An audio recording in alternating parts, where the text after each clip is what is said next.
కర్నూలులో నంద్యాల జిల్లా వైఎస్ఆర్సీపీ అధ్యక్షుడు కాటసాని రాంభూపాల్ రెడ్డిని పోలీసులు హౌస్ అరెస్ట్ చేశారు. సీతారాముల రథోత్సవానికి వెళ్లకుండా పోలీసులు ఆంక్షలు పెట్టారు. పోలీసులు తీరుపై వైఎస్ఆర్సీపీ శ్రేణులు ఆగ్రహం వ్యక్తం చేస్తున్నారు. తమ నాయకుడు సీతారాముల రథోత్సవానికి వెళితే పోలీసులకు అభ్యంతరం ఏంటని నిలదీస్తున్నారు. కాటసాని నివాసానికి పెద్ద సంఖ్యలో చేరుకుంటున్నారు వైఎస్ఆర్సీపీ శ్రేణులు. సంబంధించి మరింత సమాచారం మా కరెస్పాండెంట్ లైవ్ లో మనకి డీటెయిల్స్ అందిస్తారు లోకేష్ డీటెయిల్స్ ఏంటి? శ్రీనివాస్ కాటసాని రాంభూపాల్ రెడ్డి నివాసం వద్ద ఉద్రిక్తత పరిస్థితులు నెలకొన్నాయి. ఏదైతే కొంగన్పాడులో జరుగుతున్న రథోత్సవంలో పాల్గొనకుండా ఉండేందుకు పోలీసులు ఆంక్షలు విధించడం జరిగింది. ఖచ్చితంగా ఈ యొక్క రథోత్సవంలో పాల్గొనకూడదంటూ పోలీసులు ఆంక్షలు విధించడం జరిగింది. ఈ నేపథ్యంలో కాటసాని రాంభూపాల్ రెడ్డి యథావిధిగా ప్రతి ఏడాది ఆ యొక్క ఊర్లో ఉన్న రథోత్సవంలో ఖచ్చితంగా పాల్గొంటామని చెప్పేసి చెప్పడంతో పోలీసులు అతనికి నోటీసులు ఇచ్చి హౌస్ అరెస్ట్ చేయడం జరిగింది. దీనిపై మాట్లాడేందుకు కాటసాని ఉన్నారు, వారితో మాట్లాడదని చెప్పండి. ఎట్లా చూడొచ్చు అంటారు? రెడ్ బుక్ రాజ్యాంగం అనేది చాలా స్పష్టంగా అమలు అవుతుందా? ఖచ్చితంగా దేంట్లో రెడ్ బుక్ రాజ్యాంగంలో ఏం తిరుగులేని పరిస్థితులు ఉండడం జరుగుతుంది. పోలీసులకు కూడా ఒకటే విజ్ఞప్తి చేస్తాను, ఇంత దిగజారి ఉద్యోగాలు చేయడం మంచిది కాదు. ఐపీఎస్ ఆఫీసర్లు మొదలుకొని ఆఫీసర్లు అందరూ కూడా కనీసం ఏది న్యాయం ఏది కరెక్ట్ అనేది కూడా ఆలోచన చేయాల్సిన అవసరం లేకుండా 2009 నుంచి 2024 వరకు ఖచ్చితంగా ప్రతి ఒక్క సంవత్సరం నేను ఆడిపోతాను. ఎమ్మెల్యేగా ఉన్నా ఎమ్మెల్యేగా లేకపోయినా కూడా 2014 నుంచి కూడా వాళ్ళు ఎమ్మెల్యేగా అయిపోయినా కూడా మనం ఆ 2-3 సంవత్సరాలు కూడా వాళ్ళు మేమందరం కలిసి కూడా లాగడం జరిగింది. పొరపాటున కూడా ఎక్కడ లేదు. ఆ ఊరు మొట్టమొదటి నుంచి కూడా మొత్తం మాకు మంచి పట్టుండే ఊరు, దాన్ని ఏదో విధంగా వాళ్ళు డిస్టర్బ్ చేయాలనే ఉద్దేశంతోనే కానీ మొన్న ఎలక్షన్లో కూడా మెజార్టీ రావడం వాళ్ళు అది జీర్ణించుకోలేకపోవడం. ఎందుకు కక్ష సాధింపు చర్యలు మీ మీద చూపిస్తున్నారంటారు? మేము వైఎస్ఆర్సీపీ పార్టీ, నేను నంద్యాల జిల్లా అధ్యక్షునిగా నేను ప్రతి ఒక్క విషయంలో కూడా స్పందించడం జరుగుతుంది.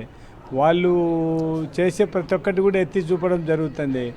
దాంతోపాటు ఇంకా ఆ ఊళ్ళో ఉండే ఆ ఊళ్ళో లీడర్లకు ఇంట్రెస్ట్ ఉందో లేదో కానీ వీళ్ళకు మాత్రం గౌరీ చరితకు మాత్రం చాలా ఇంట్రెస్ట్ ఉన్నట్టుంది. ఆమె ఇక్కడనే ఒక రెడ్ బుక్ రాజ్యాంగం చేసే పరిస్థితుల్లో ఉండడం జరుగుతుంది ప్రతి ఒక్కదాన్ని.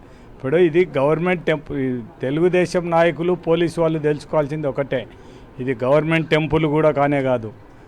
మా వాళ్ళందరూ కూడా ఎక్కువ సందాలు ఇచ్చి ఆ రథం తయారు చేసి ప్రతి ఒక్క సంవత్సరం ఇగ్గే పరిస్థితి, ఎక్కువ మెజార్టీ మొత్తం ఆ రథానికి డబ్బులు ఇచ్చిన వాళ్ళు కానీ దాన్ని పని చేసేవాళ్ళు కానీ మొత్తం ఈ కార్యక్రమం చేసేవాళ్ళు కానీ కూడా ఎక్కువ రాంభూపాల్ రెడ్డి మనుషులు. ఎందుకంటారు అంటే దేవుని దగ్గర కూడా ఇంత పట్టింపులు చేస్తున్నారు, మీరు అక్కడ రథోత్సవంలో పాల్గొనడం వలన వాళ్ళకి ఎటువంటి ఇబ్బంది అంటారు?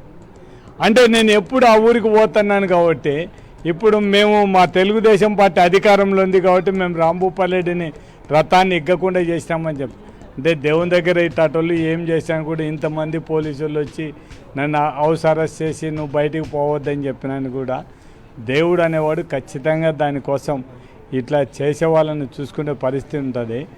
మేము ఏ రోజు కూడా తెలుగుదేశం, మనం వైఎస్ఆర్సీపీ అధికారంలో ఉన్నప్పుడు తెలుగుదేశం పార్టీ నాయకులు కానీ ఎక్కడ కూడా మీరు రావద్దని కానీ వచ్చినా కూడా వాళ్ళని ముందు మేము ఒకసారి ఉన్నప్పుడు కూడా వాళ్ళు వస్తే ముందు వాళ్ళని పంపించమని చెప్తూ వచ్చినాం తప్ప పొరపాటున కూడా ఇటువంటి పరిస్థితి ఎప్పుడు కనిపించదు. కేవలం మాది రెడ్ బుక్ పరిపాలన రాజ్యాంగం నడుస్తుంది, దీన్ని నడిపించాలనే ఉద్దేశంతో నేను నడిపేయడం జరుగుతుంది తప్ప ఆ ఊర్లో ఉండే 75% మనల్ని రావాలని కోరుకునే వాళ్ళు ఉన్నారు. ఒకవేళ 30% వాళ్ళు ఉంటే ఉండదు. మొదటి నుండి మీకు చాలా భక్తిభావం ఉంది. ఈ యొక్క ప్రతి చిన్న కార్యక్రమం జరిగినా దేవునికి సంబంధించినది మీరు పాల్గొంటారు కదా, మరి ఇటువంటి అడ్డుకోవడం అనేది ఎట్లా చూస్తారంట? ఇప్పుడు వాళ్ళు ఏదో అధికారం ఉందని అడ్డుకుంటారు. ఎవరికి అధికారం ఎవరికి శాశ్వతం కాదు. ఇటువంటి పనులు చేయడానికి తొందరగా పోవడానికి ఇటువంటి పనులు చేసేది మామూలుగా తెలివి ఉండేవాడు. మరి ఇప్పుడు మీరు వెళ్తారా ఏంటి పరిస్థితి? మనం పోనీయకుండా పోలీసు వాళ్ళు అడ్డ మొత్తం 3 సిఐలు మొత్తం పోలీసు వాళ్ళు అందరు పెట్టినారు విధంగా. ఇప్పుడు నోటీసులు కూడా మనకు పోవద్దని నోటీసు కూడా ఇవ్వడం జరిగింది. పోవద్దని నోటీస్ కూడా ఇవ్వడం జరిగింది. అంటే శ్రీనివాస్, మనం చూసుకున్నట్లయితే ఎప్పుడో ప్రతి ఏడాది పక్షురాల యొక్క రథోత్సవంలో పాల్గొనడం అనేది ప్రతి ఏడాది నుండి కొనసాగుతున్న విషయం. అటువంటిది దీన్ని పూర్తి స్థాయిలో యొక్క రెడ్ బుక్ రాజ్యాంగాన్ని అమలు చేస్తూ ఈ యొక్క వైఎస్ఆర్సీపీ నాయకులను ఎక్కడికి వెళ్ళనివ్వకుండా అడ్డుకున్న పరిస్థితి అయితే చాలా స్పష్టంగా కనబడుతుంది శ్రీనివాస్. Thank you Lokesh.